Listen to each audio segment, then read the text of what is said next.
Le second livre des Chroniques, chapitre 11.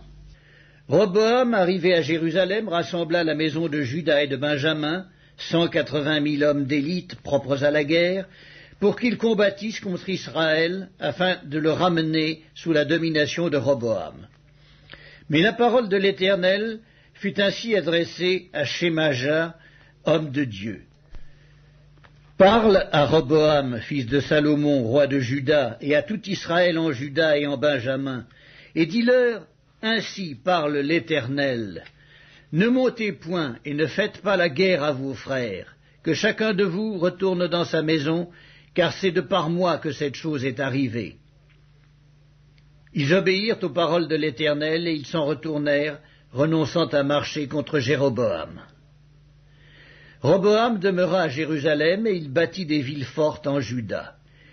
Il bâtit Bethléem, Étam, Tekoa, Beth-Sur, Soko, Adulam, Gath, Méresca, Ziph, Adoraïm, Lachis, Azeka, Tsoréa, Ajalon et Hébron, qui étaient en Juda et en Benjamin, et il en fit des villes fortes. Il les fortifia et y établit des commandants et des magasins de vivres, d'huile et de vin.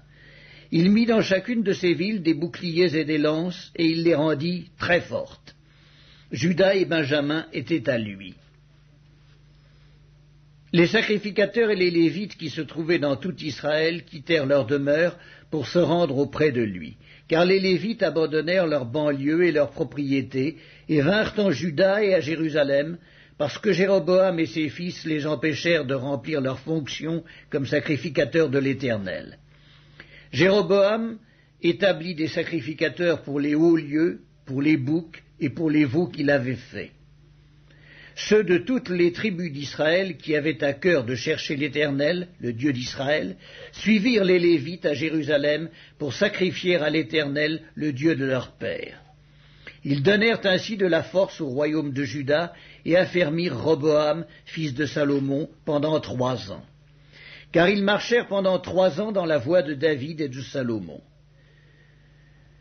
Roboam prit pour femme Mahalat, fille de Jérimoth, fils de David et d'Abicaïl, fille d'Éliab, fils d'Isaïe. Elle lui enfanta des fils, Jeuc, Shemaria et Zaham. Après elle, il prit Maaka, fille d'Absalom. Elle lui enfanta Abijah, Ataï, Ziza et Shélomith. Roboam aimait Maaka, fille d'Absalom, plus que toutes ses femmes et ses concubines, car il eut 18 femmes et 60 concubines, et il engendra 28 fils et 60 filles. Roboam donna le premier rang à Abijah, fils de Maaka, et l'établit chef parmi ses frères, car il voulait le faire roi. Il agit avec habileté en dispersant tous ses fils dans toutes les contrées de Juda et de Benjamin, dans toutes les villes fortes. Il leur fournit des vivres en abondance et demanda pour eux une multitude de femmes.